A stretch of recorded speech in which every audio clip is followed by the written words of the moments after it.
Hello guys, welcome back to my channel Payel's blog. আশা করি তোমরা ভালো আছো, আর আমিও কিন্তু এখন ভালো আছি। এখন বলছি কেন বলো তো, কিছুদিন আগে আমার শরীরটা খুব খারাপ ছিল, মানে প্রচণ্ড পরিমাণে শরীরটা খারাপ ছিল। তো সেই জন্য আমি ভিডিওটা দিতে পারিনি কদিন। তো এটা হচ্ছে শনিবারের ভিডিও। তো এখন আমি বিছানাটা পরিষ্কার করে নিয়ে নিচ্ছি। এখন বাজে 7টা। আর যে শীতের কিছু জিনিস যেগুলো ব্যবহার করতাম সেগুলো ঝটপট করে ভাঁজ করে নিয়ে নিচ্ছি। আর তো শীত পড়বে না, গরম পড়ে গিয়েছে, তো সেগুলো রেখে দেবো। বিছানাটা সব পরিষ্কার করে নিয়ে ভাবছি ছেলেকে নিয়ে একটু ছাদে যাব। তো এই যে ছাদে একা একা উঠে পড়ছে, আর বাবা যে ছাদে আছে সেই জন্য ছাদে যাবে, বায়না ধরেছে। ওটো, আমি যাচ্ছি, চল, তোমার পেছনে আছি আমি। ওটো, জানি। দেখো বাবা কি করেছি, এবার আয়, চলে আয়।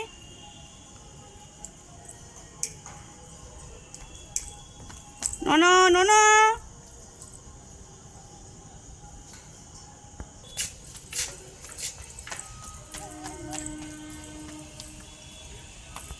তো একবার তো বিছানাটা পরিষ্কার করেছি, তারপর ছাদে থেকে নেমে দেখো বিছানাটা কি অবস্থা করেছে।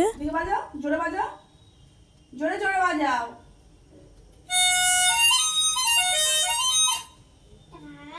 দাও। তো বিছানাটা পরিষ্কার করে গেছি, তারপরে কি করেছি কি অবস্থা। তারপর আমার ছেলে বায়না করেছে যে মাউথ অর্গান বাজাতে হবে। তো ছেলে বায়না বলে কথা, তো বাজাতেই হলো একটু। আর তারপরে এই যে ব্যাগটা রয়েছে না, অনেক দিন থেকে জামা কাপড়গুলো ব্যাগের মধ্যে আছে।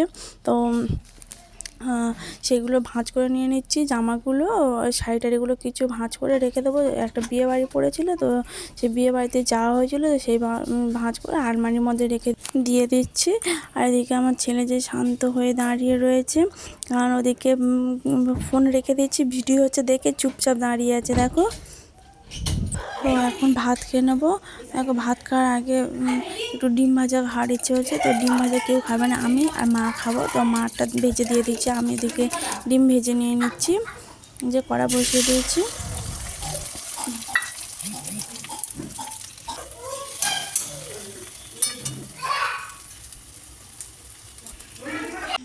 নটা 40 বাজে। তো ভাত খেয়ে উঠে আমরা কোথায় যাচ্ছি বলো তো এত রাতে।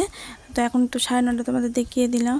তো ডাক্তারখানায় যাচ্ছি আমার ছেলের জন্য। ছেলের জ্বর এসেছিলো, এখন তো জ্বর নেই, তাও রাতে বিতে কি হয় না হয়, তো ডাক্তারটা দেখিয়ে নিলে ভালো হয়।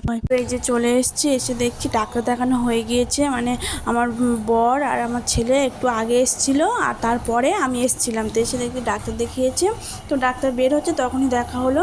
আর এদিকে যে বেলুন নিয়ে খেলছে।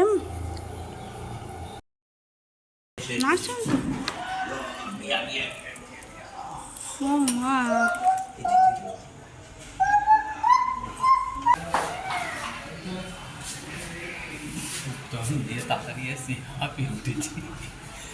তো দাদা এই ওষুধগুলো দিয়ে দিচ্ছে, তো আমরা এখন নিয়ে চলে যাব।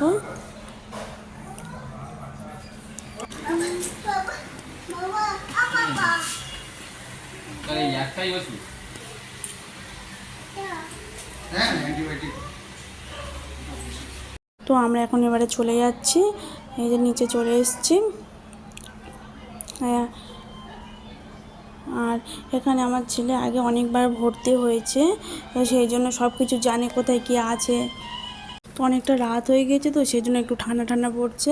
আমার ছেলেকে একটু টুপি পরাচ্ছে, কিছুতেই পরবে না, মাথায় দেবে না, তো জোর করে পরিয়ে নিয়ে টাটা, টাটা, বল টাটা, বল। আর এই যে বাজারের মধ্যে দিয়ে যাচ্ছি, আর পুরো দেখো সব দোকান টোকান সব বন্ধ করে দিচ্ছে, কিছু কিছু দোকান খোলা আছে সেগুলো বন্ধ করে দিয়ে দিচ্ছে। আর আমি একটু দোকানে যাব, মানে এদিকে আমরা যে কিনছি, আর আমার ছেলেদের দোকানের মধ্যে ঢুকে পড়েছে আর খেলছে, কিছুতেই আসবে না। আর এই যে দাদাগুলো হাসছে। তো এই যে বাড়িতে চলে এসেছি, এর আগে আমরা গেটে চাবি দিয়ে চলে গেছিলাম, তো চাবিটা নিতে ভুলে গেছি। তো আমার ননদকে ফোন করেছিলাম, তারপরে দিয়েছে। তো যেন একটু রাস্তায় দাঁড়িয়েছিলাম, অনেকটা রাতও হয়ে গিয়েছে। তো চলে এসেছি আমার ঘরের মধ্যে। আমার ছেলে তো বাইরে যাবে, ও ঘরেতে কিছুতেই ঢুকবে না, জোর করে নিয়ে চলে এসেছি। এখন 11:30 বাজে। কি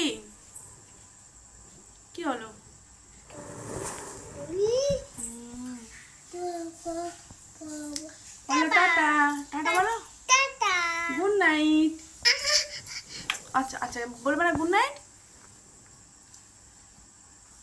গুড নাইট, সবাই ভালো থেকো, সুস্থ থেকো, দেখা হচ্ছে পরের ব্লগে।